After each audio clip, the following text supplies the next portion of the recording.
Welcome to Las Locas Chronicles, where we dig into the lives, laughter, and legacies of two Latinas walking in faith and servitude. Each week, we unpack our journeys through ministry, sharing the triumphs, trials, and everything in between. So grab your cafecito, get comfortable, and let's get into today's episode of Las Locas Chronicles.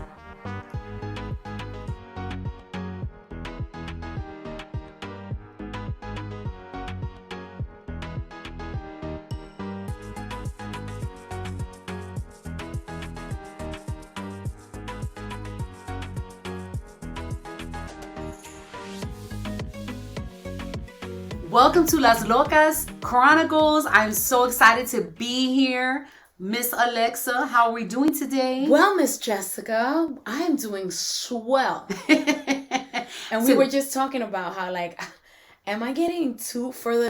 There's all this space over here, and you know me. That's you. That's right. She loves to be in your space. That's correct. Close to you. She talks but like only this. Only if I feel comfortable with you. Right. She talks like this. Yes. Am I a touchy person? You are a touchy person. And you know why I noticed? Because I'm not a touchy person. And so when someone touches me, I'm like, why are they touching my arm?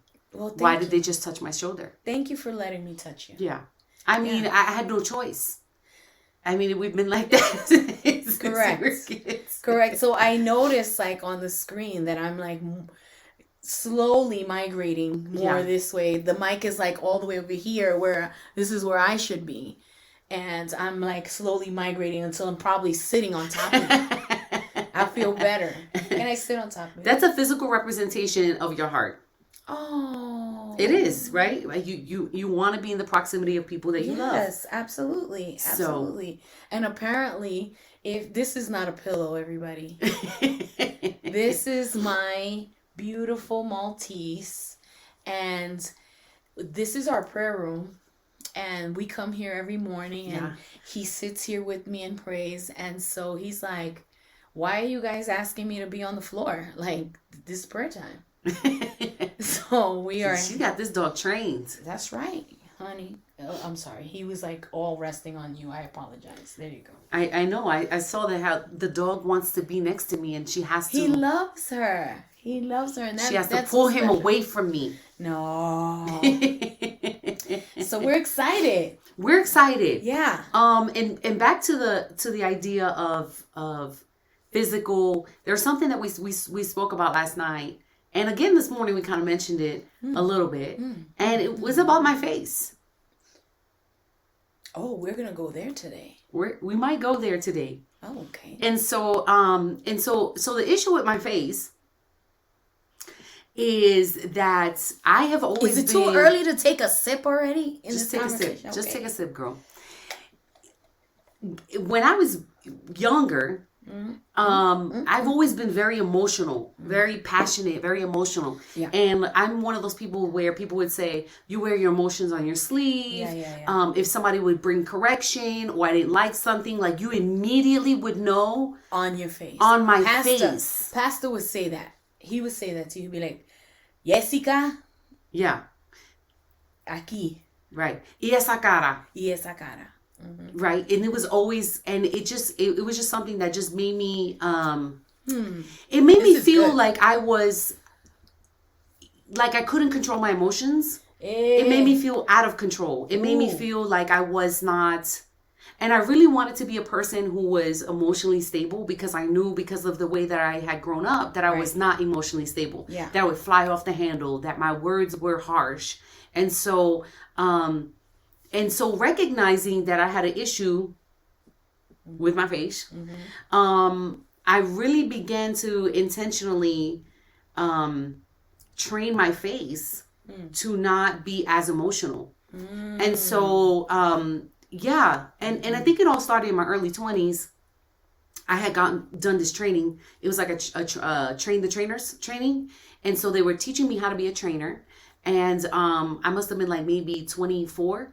And part of the training was we had to speak. We had to prepare, something to speak, a script. And then we had to, do this presentation in front of people. And they had to write feedback about us. Okay. And you had to stand there after your presentation was over and you had to receive the feedback. But you couldn't say anything back. Oh, okay. Because our first instinct is to always justify what we had justify, yes. Well, the mistakes that we had done. Right. So if we said, oh, you stuttered, or you kept saying too many times, and then we'd say, well, the reason why I said is because I was feeling nervous and I didn't have anything else. Sure. Okay, you can't say anything. Okay. You had to stand there and you had to receive it. Right. And the reason why you do that is because you had to learn how to listen to the feedback and then process that and then be able to apply it the next time. If you're too busy coming up with a response, then you're not thinking about the feedback. You're basically defending what you had done. Yeah. Yeah. And so that doesn't make anybody better. It's uncomfortable. It's very uncomfortable. When my husband says something, let's an example. I love to cook. People that know me know that it's my love language to them, and I thoroughly enjoy seeing their reaction to whatever the concoction was that I cooked that day. Right?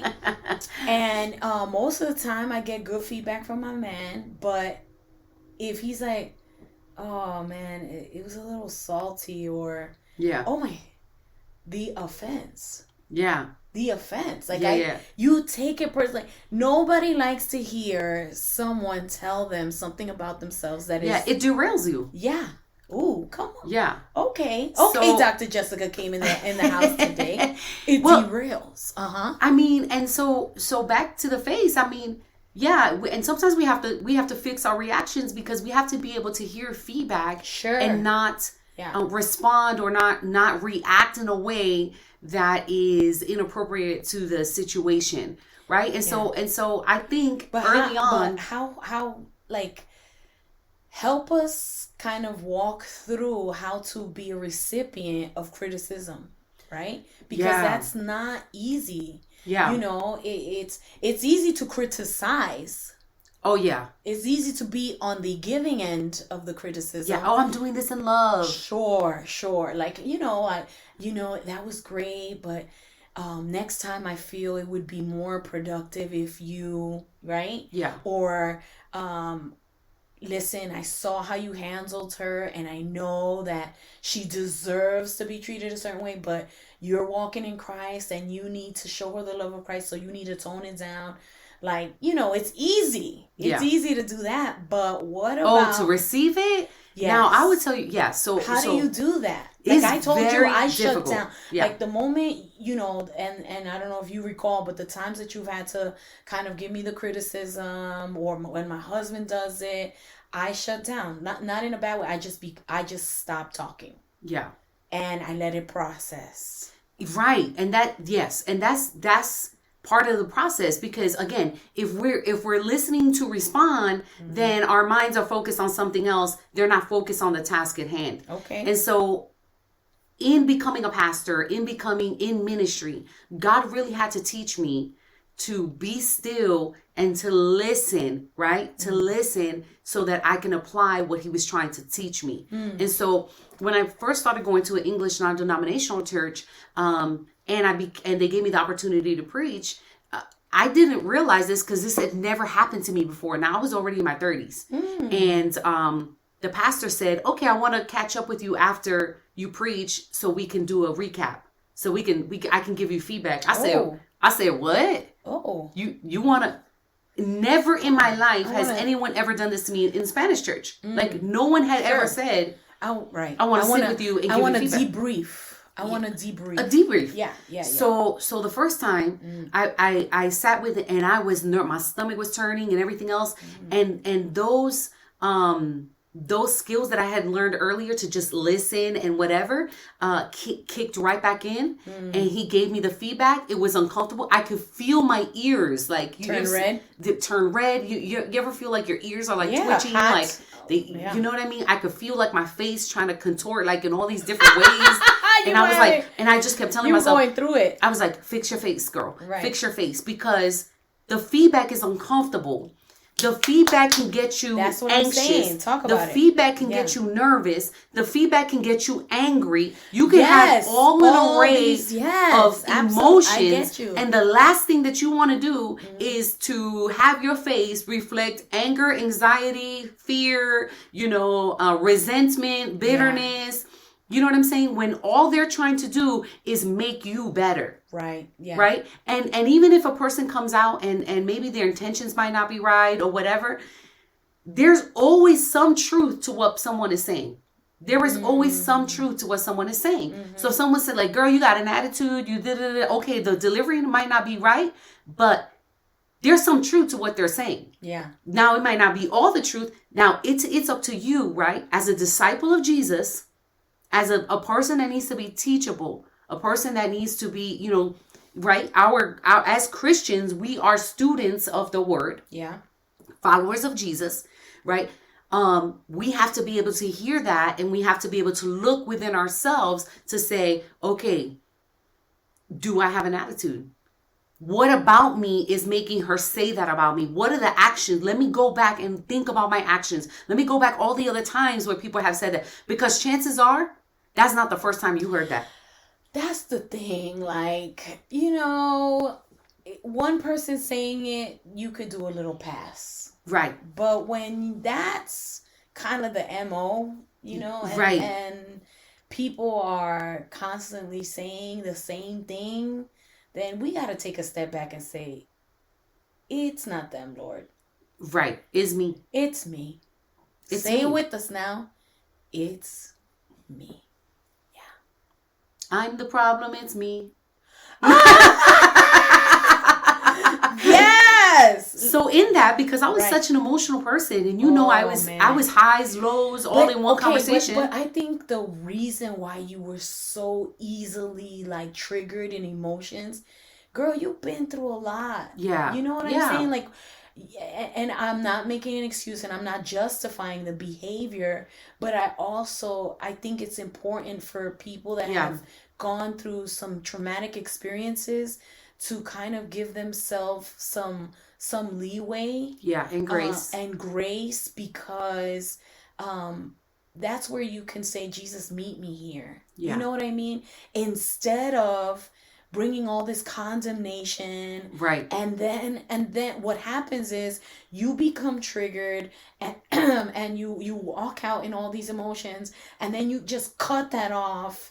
And so then you enter into another area. Now that has to be fixed. When, I'm this way because I'm actually going through a lot. Yeah. Like, not everyone, and I speak on this a lot with a covenant sister of mine, not everyone can go through the hell that you went through. Yeah. Do you know what I mean? It's like God had given you a specific anointing, me a specific anointing to get through those hard places. And yes, unfortunately, we decide, like I spoke on one of our pods about inner vows that I made. You made you made an inner vow that day, that last night we were just like, hold up and wait a minute. And we're going to discuss this and get through this today. Yeah. Yeah, so that's kind of the process. But, and again, part of it was I didn't want to show that emotion on my face, but also I was so readable that I felt like I was too vulnerable, because people would know exactly what I was feeling based on my reactions. And so in order to give me time to think things through, because I can be a Peter. Yes. 100%. Like I'm a Peter in everything. I'm like, oh, that's a great idea. Let's do it. Right. And I don't even think about it. Peter, can you draw the sword away? Right. I'm going to cut your ear off, and then I'm going to feel bad about it. And then I'm going to like, Jesus. Right. And I'm definitely like that. Right. So there were like multiple reasons, but okay. So that has served me in different areas. But then I think when we had this conversation this morning about my reaction, I was telling her that I had this terrible dream about my daughter, and I woke up and I was very disturbed with the dream, and I was I was grieving because of this dream, and I was like, I gotta call my daughter, and it was just a very specific situation. Then I had someone in the congregation that I had to call back this morning who was struggling with suicidal thoughts, and she told me this horrific story of abuse and this tragic thing that happened to her, and it was in alignment with your dream, with the dream that I had this morning about my daughter. That's right. And I told Alexa, I said, I do know that about myself, that I tend to, and I don't mean to be this way, but I recognize this in myself. And I know that when you recognize something about yourself, you're allowing God to come in and do the work in that area. Yes. I do recognize that I do have the tendency sometimes to be not very empathetic. Yeah. And because of the trauma in my life, and because I've been so self-reliant sometimes, I'm like, sometimes I can be very, non-empathetic, and I'm like, well, that's okay. You just make it happen. And you just, and if you don't have any money, you just make it work, and you just do this, and you just do that. And I can tend to be very black and white, because when you grow up in trauma, you tend to be all or nothing. Right. Yeah. There's always that all. There's never an in between. Yeah. And so, what did you say to me? I think for you, like, it had to be black and white, because you did not have. It was either life or death. Yeah. So it was like there was no time for an in between where you could sit and mellow in it, be sad about it, and then get going. It was either survival mode. If you don't do anything, you're going to die. Or in order to live, you need to act now. So you didn't have time to ponder like some people do, right? And so this morning, as Jess is sharing with me, first the story of her daughter, which a few days, I don't even know, when you showed me a video, we first were alerted, like, you know what? She can't do that anymore. Not in the world that we live in. She can't be alone. She needs to be more careful. She needs to be more careful, more alert. Listen, not everybody's out there to be kind. Right. There's some people that have some disorders, mental disorders. There's some people that are evil. They're just plain evil. Right. And so her daughter's beautiful. She's grown now. So there needs to be an alert. So then she has this dream, horrific dream about her daughter, and then she gets this phone call, which she was on the line for a while, just counseling and walking this woman through. And really just listening to her. Right. It was hard. Listening to this tragic story, which, this is like a lifetime story. This is literally like a 2020 Dateline story. And immediately as she's saying, I said, Jess, there is no coincidence that you had this dream with your daughter and then this happened. This dream happens. What if God wanted you to feel what it is like for a parent to have to suffer that with their child?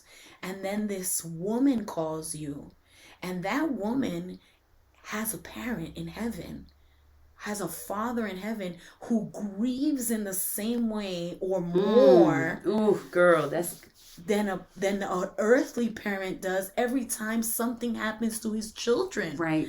God does not applaud or not. He's not like on the sidelines like, let's see what they're going to do. I believe that our Father genuinely cried. He cried with me when I was molested from 5 through 7. Yeah. He cried with you to see you homeless. Yeah. I genuinely believe that he has been in places where he's laughed with us. He's like giving Jesus a high five when things went right, and but I believe he's grieved and heartbroken when things happen to us because of a fallen world. It has nothing to do with God. It has everything to do with the fallen world and the choices that man makes. And then God comes in and does things later on our behalf. However, this morning I told Jess, I said, you needed to be effective on this conversation with this woman. To be effective, you needed to feel. Because that grief. Okay, but how did you feel about your daughter? Because, example last night. I think this is important, right? Yeah. Last night, I asked just a question. Massively annoying. Massively, okay? I am a detailed person. I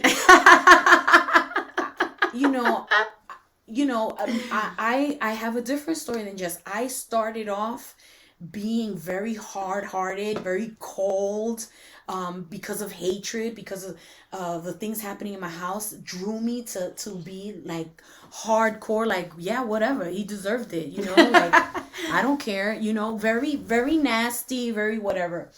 But when I gave my life to the Lord, I became this.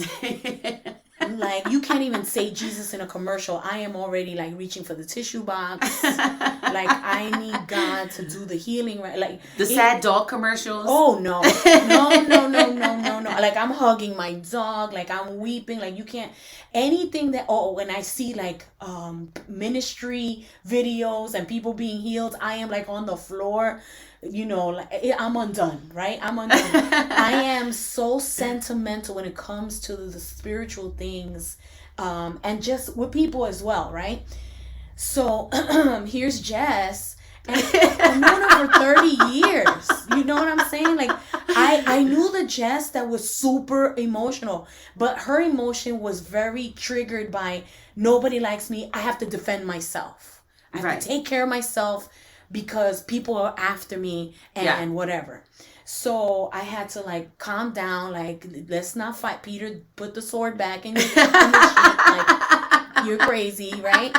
And then here comes, Jess, all these years later, now that was in our, teens, 20s, and now we're 40s. I asked her a question last night, and she's like, yeah, it was good.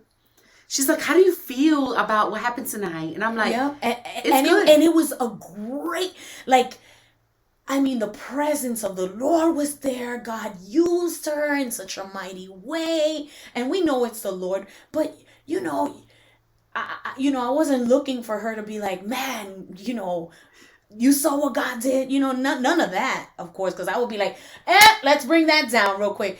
But just the ambiance and talk about how people just came to the Lord, how there was forgiveness in the room, how we used to talk about, did you see how God moved, She's like, how did you feel, Jess? How did you feel? And I'm like, sitting in the front seat. My husband, had I been sitting in the back, I probably would have just decked her, right? And then all of a sudden she's like, yeah, it was good.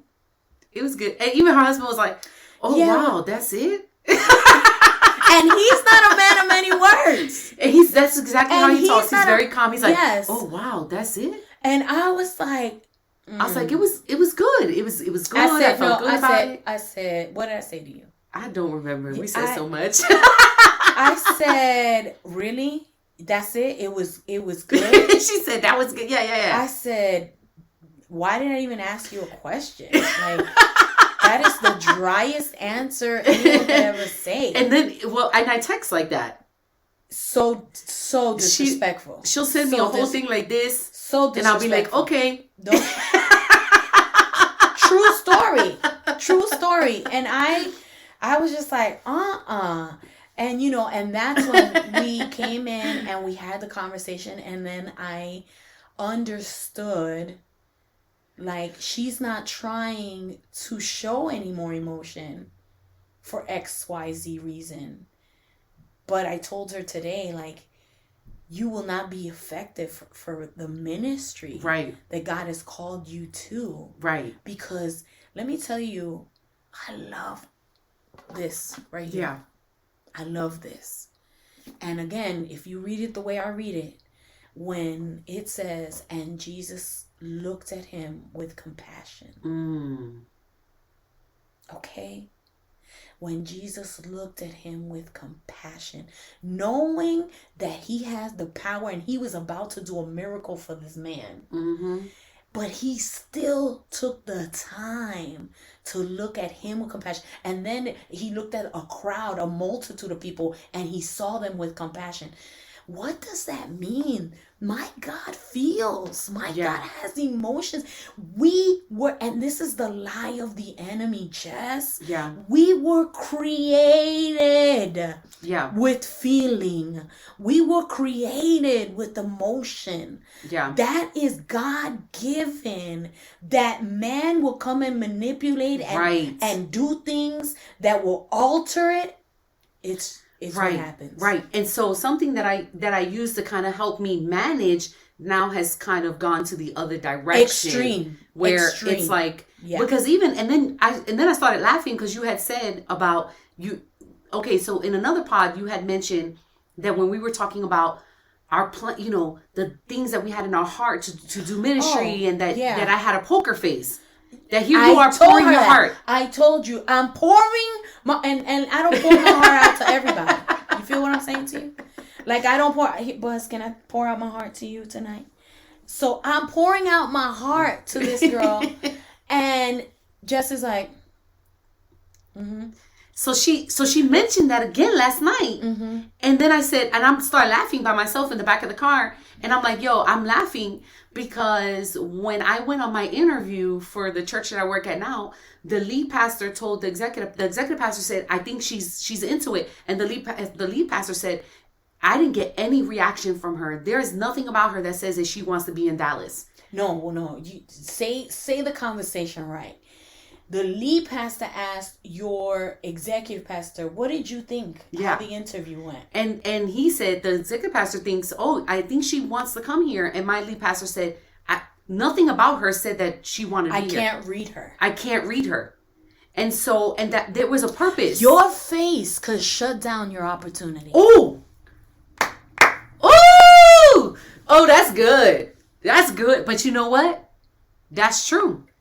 That is 100% true. And it wasn't that and it was something that you said a little bit earlier. It wasn't that I was meaning to be mean, or that I was processing what was happening, and I didn't want to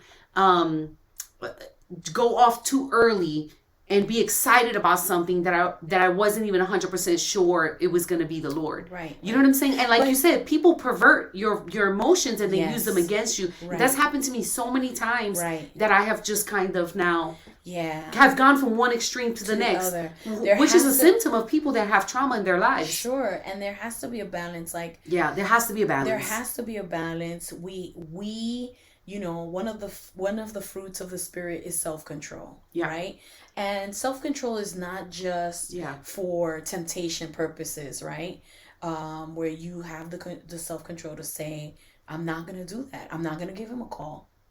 I know what we're going to get into if I call him. Mm-hmm. Self-control is not just, I'm not going to eat the sugar. Yeah. I have to lose this weight. I have to get into that drug. Yeah. Self-control is also, I'm going to allow myself to get excited about this. Yeah. I'm going to allow myself to enjoy what God is doing with me in this season. Yeah. And it's self-control is also, I am going to allow myself to smile, but I'm not going to take it too far, right? Because I don't want to overplay what's happening right now. Yeah. When I get in my car, then I'll scream my head off and be like, and then I'll call my bestie and be like, yo, look at what happened, right. But we are not robots. We need to have balance. Yeah. We are not robots. We're not AI. Hi, my name is Alexa. That's so weird what's happening now. But anyway, we are not AI. Yeah. We have emotions. God has given us a heart. God has given us feelings, and we need to express them in a healthy way. Right. And there needs to be, which is coming back to the dream, right, that I had this morning. See, God knows God will give you what you need for every opportunity. God will give you what you need for every experience, right? Good or bad. Yeah. God knew that I was going to have this telephone conversation that was going to be very difficult. Yeah. Because, hold on. Thank you. Because you tried to speak to this person a week ago. Right. I tried to speak to this person a week ago. The person couldn't speak to you. Right. Then they called me the next day. Right. And I was unavailable and they left a message. Right. So now here we are all these days later. Yes. And it wasn't until you had that dream, that nightmare, which is it was what a it nightmare. Was. You had that nightmare with your loved one, with your daughter, that then you were able to speak to this person. I was able to speak to her. Had you spoken with to an her open heart. Right. Had you spoken to her last week, I'm putting myself in her position. Yeah. Can I put myself in her position? Yeah, I probably would have been very... you would have been very rigid, and I would have gotten off the phone like, no one cares about me. Yeah. This traumatic experience, because it was super traumatic, and no one loves me. Where is the love of the Lord? Yeah. If I can't find it in my pastor, then I'm not going to find it almost anywhere. Right. And, but God in his sovereignty knows all things, and he allowed you to have this horrible dream so that you could wake up and be a heart for someone that needed love and attention. Right. Because my heart was already grieving for this horrible dream that I had for my daughter. Right. Yeah. And have you ever had a dream that was that real? Like you wake up and I never had a dream like that. I never had a dream. In the dream, it was the same trauma but this lady's trauma was worse, but it was all along the same line of the same trauma. Right. And I was like, when she said that about, it was the same thing. Girl. It was the same thing. It was like, it just goes to show you and we did not watch any movie last night. No, because I am infamous for watching scary movies, having nightmares, and then having to rebuke the devil. We already spoke about how we are not letting those spirits into our homes anymore.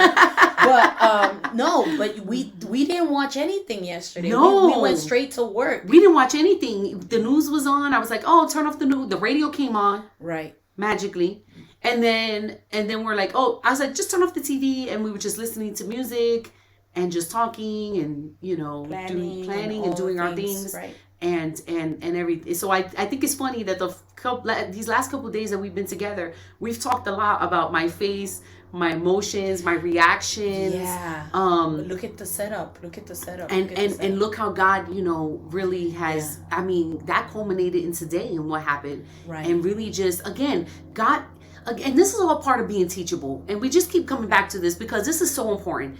You have to be willing to hear what the Holy Spirit is telling you and be able to address it. You can't get offended. You can't get hurt over it because it's only going to make you better. And It's like exactly what you said to me this morning, Jessica. You have to be a pastor who's going to be compassionate. It does not serve you to be hard, because how are you going to minister to people when they want to see you cry? They want to see you vulnerable. Yeah. And I do struggle with being vulnerable. Yeah.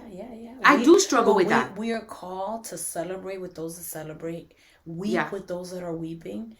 It is part of who, we have to reflect the Father. And again, my mind is very visual. I see my Father cry with me. Yeah. You know what I'm saying? Like, there have been some horrible times in the last 3-4 years of my life where I've been alone. Yeah. And people ask all the time, how did you do it? Yeah.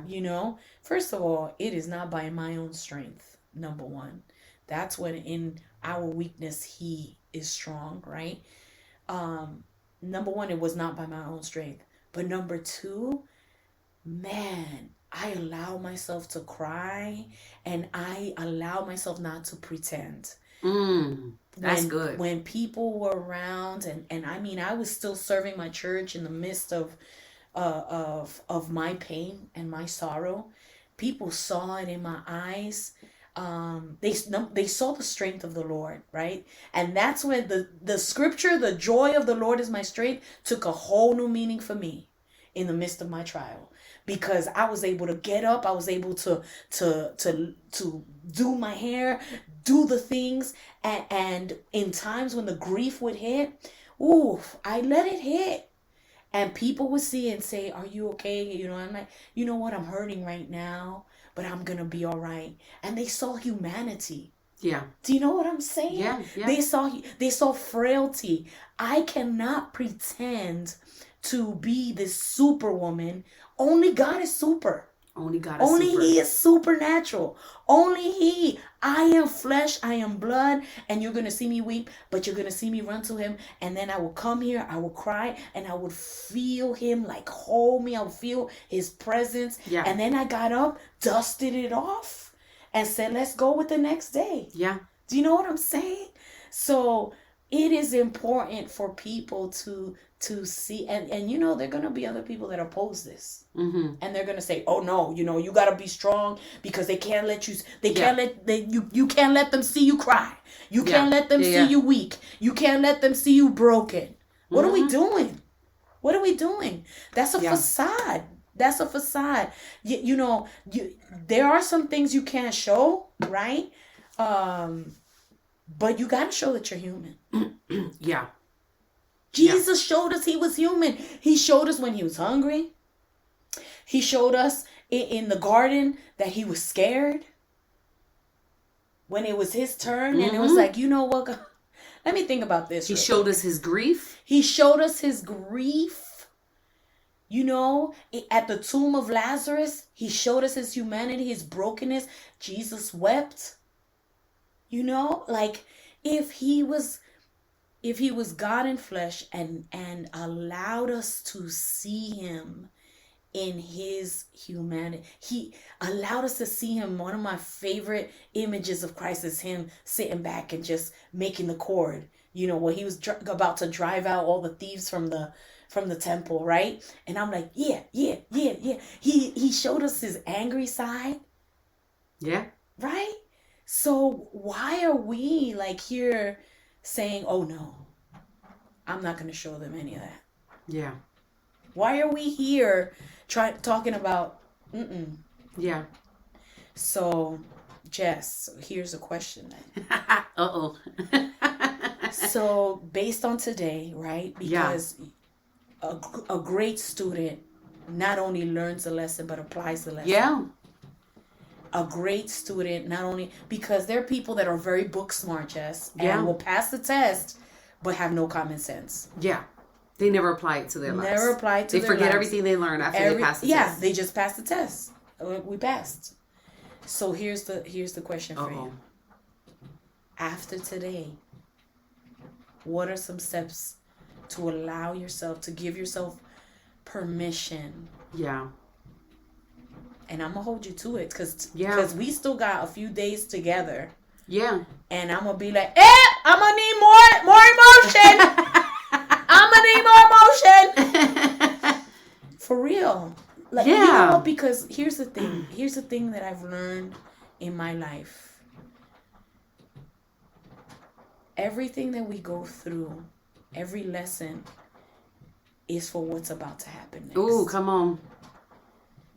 If you are going through a storm right now, go through it. Yeah. But learn as you're walking. If you are going through the hardest time of your life right now, and you need to take a pause, take a pause. Yeah. But don't allow yourself to stay there. I teach my spiritual kids and my leadership, you have to give yourself time to grieve. Yeah. And I would tell them, okay, this, depending on the harshness of the situation, I would tell them, okay, for example, I'll give you 3 days to grieve. On the 4th day, you're getting back up. I'll give you your 3 days. Cry it out. Stay in bed. Don't shower. Don't eat. All the things. I mean, even in the Jewish culture, in biblical times, I was just going to say, they put their sackcloth on. They put the sackcloth on, put the ashes up, all the things. When it was over, they took a bath, washed up, right, put their clothes on, ate. All of that is necessary. All of that is necessary. It's part of the... Yeah. We need to do that. However, now that we learned the lesson, God is saying, okay, Jessica, I've allowed you to experience this horrible thing. You went through the emotional process and of waking up and saying, oh my God, my daughter, you know? Yeah. Then you went through that horrific story. But now it's like, okay, I'm preparing you to feel again. Yeah. I'm preparing you to show that you're feeling again. Yeah. Because it wasn't that you didn't allow yourself to feel. You didn't allow people to see you feel. That's a difference. Right. Right. But now God is like, I need you to show. Yeah. Are you okay? Are you going to be okay? Yeah. With showing emotion now? Yeah. I think what I really heard the Lord say to me was, Jessica, you can even trust me in this. You can trust me that when you're being vulnerable, that I'm there with you, and that I'm not gonna let you lose control, and I'm not gonna let you, go down a path that you feel like you can't come back from. Because I think that's really where the issue lies, is fear that if I let down my guard, is it all gonna come out? Am I gonna lose control over this situation? And I think I really just heard God say, you can trust me with this too. You can trust me to say, just like I remember when my kids were little and they'd be upset about something or something would happen and I would grab them. And sometimes, like, I used to hate when my parents used to say, stop crying, stop crying. I never told my kids stop crying. I was like, come on, let it out. Let it out. Right? And I would let them let it out. And I'll say, it's okay to cry. I okay. feel like crying right now. Yeah, and I would tell my son, it's okay. Go ahead, cry. Or my daughter, I would hug them and be like, it's okay. And I just let them get it out. And then we say, are we good? Like, do we need to do this more? Do you need to cry a little bit more? They're like, I'm good. Okay, do you want to wash your face now? Do you want to do that? Do you want to get something to eat? Like, are we okay to do that? And I would just kind of like let them go through it. And it just reminded me, like, God saying, like, you can let it go because I'm going to be there with you. I'm not going to let you lose control because I'm walking you through the process. And I think sometimes we go back into that trauma reaction to say, it's all or nothing. If I let it go, I'm going to let it go. Right. And so it's all about that balance and knowing that God is with you through every single thing in your life, and that even your emotions, right? God will walk you through it. He will never let you get to that point of no return, because he's a caring father, and those are moments that we're allowing God, those are moments that we're allowing God to show up and be the comforter that he promised he would send us, right? And you spoke about that last night, which was phenomenal. Yeah. And that is our gift, bro. Like, that is our gift. That is our gift, yes. And as you were talking about you telling your kids, like, okay, it's okay, cry, it's okay, let it out. I heard God say that to you. Yeah, let it out. Jessica, it's okay, let it out. Yeah, let it all out. Yeah, I'll be right here. Yeah, it's okay, dale. Like, we have tear ducts for a reason, bro. Yeah, you know what I'm saying? Yeah, like, for the father to take a minute and say, come on, it's okay. It's okay. Are you okay? And for him to loosen my heart this morning. Yes. For him to loosen my heart and say, we're going to have to massage this little, stone of our heart. Come now. To bring that, to my mind, the most precious things that you have in your life are your family, your children, the things that, that child was birthed and created in my womb. That's right. That's right. And you look at them and you see yourself, the good things and the bad things, and you see my daughter, she's looks like her dad, but she's all her mama. My husband is Ecuadorian. He, my daughter looks very Ecuadorian. Here I am with the curly Puerto Rican, vibe, and she's got the thick, straight hair, very slender, just very South American looking, and beautiful. But her personality is all Boricua. That's all me right there. It's all New York. And when you look at your kids, the good and the bad things, right? it's a reflection of who you are. So to take the most valuable things in your life and to have that dream where my heart was literally grieving. Yeah. My heart was grieving. Yeah. And when you said that was like God showing you the grief of a parent for a child. This is what you needed to be for this lady at that moment. Yeah. And I listened to her and I did. And she said, I'm sorry. I don't mean to. I said, no, it's okay. She's like, I don't mean to get angry. I said, no, you can be angry. And I just kept affirming her. Before, Jess would be like, yeah, you can't get angry, or like she would try to stifle her feeling. Right. Yeah. Well, you just don't want to stay there. You just don't want to stay there. Right. And at this moment I was thinking, I was thinking, no, what you went through was a lot. It was a lot. And you need to allow yourself. That's what I told her. I said, girl, if you need to cry about it, cry. If you need to scream about it, scream. I love that you're going to a therapist. I love that you're doing these things. Right. And she kept saying, I'm sorry. I said, don't apologize. Right. She's like, I should have known better. I should have known. No, because you don't know. We live in a sinful world full of sinful people. How are we going to know? I think one of the reasons, and we relate in this, that we get so easily bothered or frustrated with people are because we've been so strong. Yeah. And not because we've done it on our own. Life has made us that way. Very independent, very strong-willed, very strong-minded, And so when other people come to us and they're frail or weak or not as strong, we get like, what's wrong with you? Like, come on, you could do it. Like, why are you so bothered? Like, not in her situation, which was very traumatic, but in others, we've been like, are you really crying about that? Like, oh, you broke a nail, I lost a finger. Like, it's fine, you have 9 others. Get over it. Like, no, Jessica's line has always been like, get over it. Yes or no? Yeah. Get over it, Alexa. Get over it. Come on, let's move on. Like, that's how aggressive. What are we doing next? Get over it. Come on. Which is why I will say this. I wish I could tell you that I have a PhD because, I'm super intelligent and because, but because I have used these accomplishments to help me to focus, redirect, and focus on other things. Use all that energy, use all that emotion, use all that grief, use all that anger to help me channel it into something that was, what's the word I'm looking for? Less destructive than what I would have normally done. So it was just a redirection of energy. Yeah. You know what I mean? And I'm not saying that that's good or bad, because I think at that point I needed therapy and I needed to, but that was what I knew. Sure. It's survival mode. You just do what you can but now I know better, right? Now I know, now I know that instead of fixating on the grief, I fixated on something else. Yeah. So it was just the transfer of one obsession to the next obsession. For sure. Whether good or bad. And people do this all the time, right?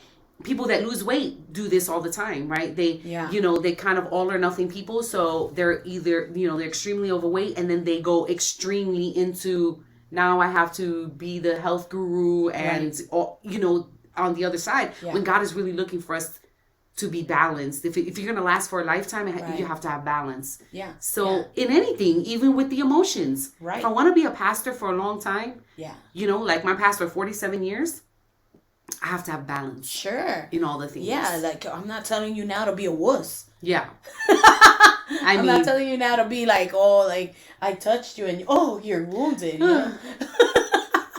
No. So we'll have to have that conversation. How do you feel last night, Jessica? It was amazing, Alexa.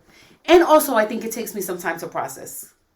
Yeah, I'm going to need you to process a little quicker, sweetie. I mean, I can't help that. That's why I hate games because people, you got to think quick with games. Listen. And I just hate it. I just want to take a moment here and say, I'm looking for my 4 other partners to join me on the Family Feud. I need 4 people. I'd be done. We'd lose. She's not going to be on my team. If she needs all this time, we only got 3 seconds before that first X comes up. We don't have all her time. I need just 4 more. And I do this all the time. Jessica, what do you want to eat? I don't know. Stop asking me so many questions. Right, yeah. You gonna have to like work a little faster on this. Do you want shrimp or mussel? I don't know. I'm fine with anything. Yeah. That was, and then we ordered her mussels and she's complaining the whole time. Why did you guys order mussels? You guys don't even because I didn't want them to order something that it was only I was gonna eat. We could have ordered something that everybody was gonna eat, so I didn't feel the obligation to eat every single mussel because they bought like 400 of them. I said, so now I have to eat all these mussels by myself. I was totally happy with my crab legs and my shrimp, which I refuse to eat. And I eat the shrimp, but not the crab legs. Because guys, please let me know in the comments if you agree with this. Crab legs are like little return on investment. It's a lot of work for a little tiny piece of meat, unless you have those ginormous crab legs that you be seeing on YouTube, where the people have those videos where they're king crabs, yeah. Listen, and the meat is like this big. No, crab legs are perfectly great. I like to work, so I will work for my food, and I pick it out, and then the dip. It's just fantastic. I am team crab. If you are team crab legs, I need you to put a little crab emoji. Oh my god! In the chat, okay, and it's freaking delicious. Okay, well if you're team crab legs, put your little crab emoji in there. If you're not, okay, and you're on my team, thumbs down. Ew. You can put a thumbs down or even the emoji that's throwing up. Oh my. But we had a whole variety. You had your mussels, we had the sausage, we had potatoes, corn, the corn, and hard-boiled eggs. Like hard-boiled eggs. Yo, we had it was a whole hush puppies. Hush puppies in the sauce. Come somebody. Yeah. And I told my husband this morning, I was like, yo, I only ate 2 hush puppies. Who ate all the hush puppies? Yo, for real, I ate 2 hush puppies too, and they were. So then who? Maybe it was him. He was trying to put the blame on somebody else. He did, because I was like, what happened to all the hush puppies? They had a whole basket. It was a whole thing, and I was like, I only had 2, and you only had 2. I only had 2, and I had one from somebody that gave me one from down the table. Down the table. So anyway, I enjoyed a good boil, and I learned to eat it with the hard-boiled egg. Yeah. Fantastic. Did you like the hard-boiled egg? I don't think you. Really I did like the hard-boiled egg. You know what it is? I just don't like hard-boiled eggs that's like too hard. Like the yolk is too hard on this side. I like mine kind of like medium, kind of like medium. You don't do that though with the boil. That's like more like English style breakfast. Or something. I do, but I do like my eggs like that. Oh, and by the way, guys, I love gadgets. So I did buy this little round egg timer that you throw in the water, and it turns color when it gets to medium. It actually works. Listen, this is how I make my avocado toast. Oh my god.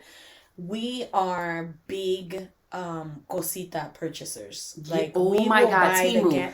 Don't get on me either, people. Oh my god, China's gonna steal your information. Okay, newsflash. They already have it. We have been buying off of China since eons. Yeah, since eons ago. Walmart, made in China. I believe that Jesus sandals said China at the bottom. I'm telling you, like, it's been. So don't come after. I love gadgets. Let me tell you something. You come to this house and you're like, oh man, I got what you need. Anything that you need, I got it. This is like straight up better than a hotel. Okay, anything that you need is in this house. You need whatever. Let me tell you, it's somewhere in here. And the thing is, I need to stop buying all the cositas, because I also don't like clutter, right? I don't like clutter, so I'm running out of spaces to put these gadgets. Yeah.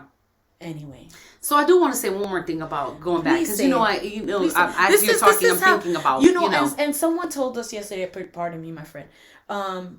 This is really just us talking. Yeah, this is exactly what we do. We jump from topic to topic. This is how we've been our whole life.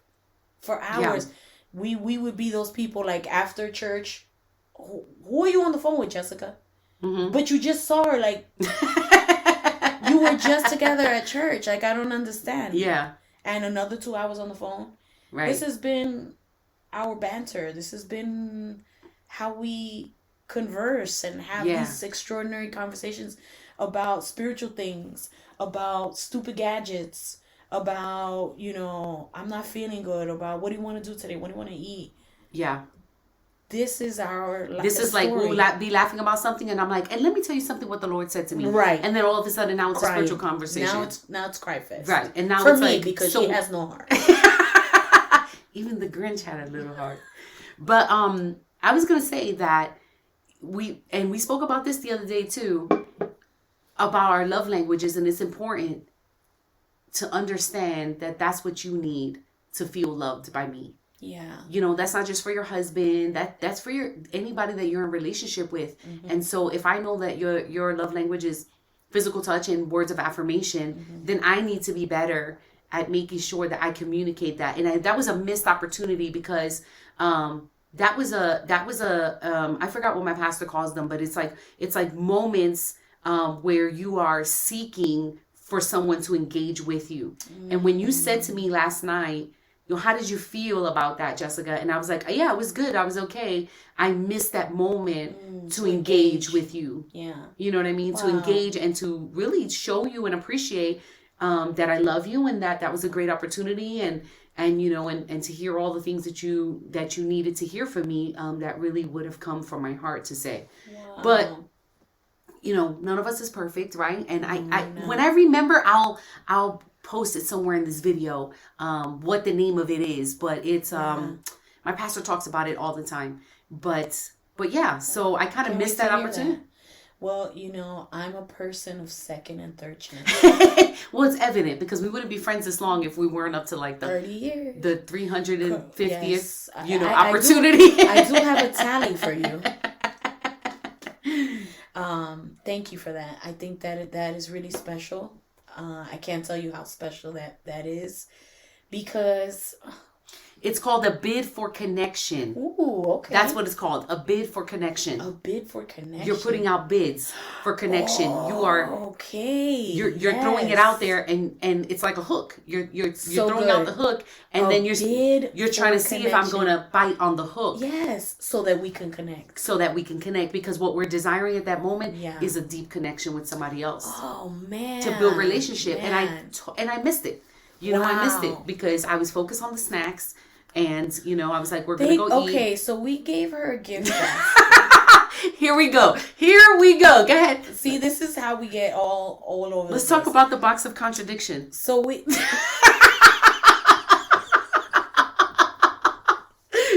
So we give her a gift basket, because... Very beautiful. And I'm very grateful for the wonderful the hosting team that we have at church. Very great team. And... they gave her this beautiful basket, with the little goodies and a small honorarium. And just our appreciation for just giving to the body of Christ what God put in her. And she's in the back. We're on our way to dinner.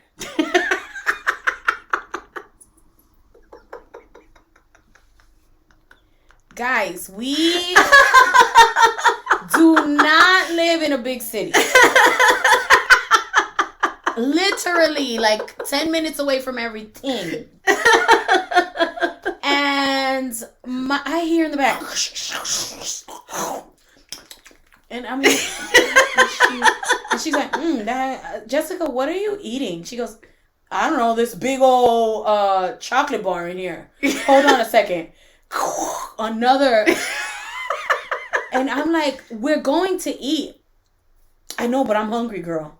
And I'm like, and then she's like, do you know that this box is a big old contradiction? And I'm like, what? Y'all are going to agree with me right now. Oh, here we are, Heavenly Father. Y'all are going to agree with me right now. Beautiful box.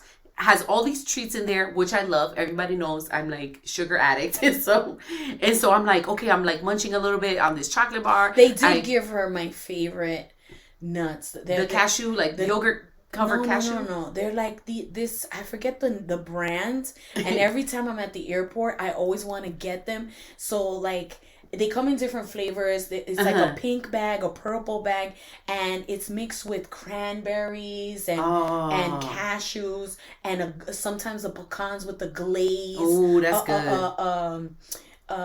Orange glaze, and I hardly get them because they're like $8 at the airport. Oh my gosh. More, like $12 at the airport. But they're my favorite. I love them. And so she's like, Jess, give me some of those nuts. So I give her the bag. And then I'm like, looking through the bag and everything. And I got this beautiful cup, which I love. And J. And it's my favorite color. And that's her favorite color. So I tell her, so I said, this box is a big box of contradiction. And she's like, what? And I said, you have this ginormous chocolate bar in here. You have, these, those long sticks with the little caramel and hazelnut in the inside. I forgot what they're called. Right. And these special peanuts and cashews and whatever. And then in the back of the box, it's like Skinny Pop. I said, so you give me all this fattening stuff and you put Skinny Pop all the way in the back. Like after you eat all the candy and all the calories, the Skinny Pop is going to cancel out everything that you just ate. Let me tell you, boo. Okay, let me burst your bubble. I love it all. You're the one that goes through the drive-thru. Let me have a super size this with a Diet Coke. I love Diet Coke. Okay? I love Diet Coke. What are we doing with our lives? You're welcome. You're welcome for the Skinny Pop. Listen, the only thing that was missing from that box was a Coke Zero. You can never make people happy. They should have given you nothing. It was the best. Never grateful. It was the best box. It was funny. I loved all the snacks. I still have the snacks over there. Now I'm like, I better put them in my bag and eat them on the plane because my husband want to eat them all. But anyway, everything was beautiful, and I thank you and Vita Church for being so gracious and allowing me the opportunity to speak as well. It was amazing. It was amazing. Our people. It was such a beautiful atmosphere last night. Oh, it was so beautiful. And our people were so excited. And I love Wednesdays. And they're so gracious. They're beautiful. They're so gracious, so beautiful. It was a great opportunity. It was a great experience for me to be able to just preach and just let it out. Yeah, you let it out. So anyway. My husband was shocked. He's like, oh, you still got the Pentecostal in you. Well, you can't mess with our DNA. But I'm grateful, and I know that we're gonna have many more years where we are going to have a big connection. Yes, and I just cannot be so oblivious to miss them. Yeah, and I'll remind you. This is a bid for connection, Jessica. Yes, I'm not even saying I'm trying to fish here. You're not catching what I'm throwing down. All right, everybody. Well, thank you so much for being a part of today's pod. We love you, and we'll see you next time. Bye.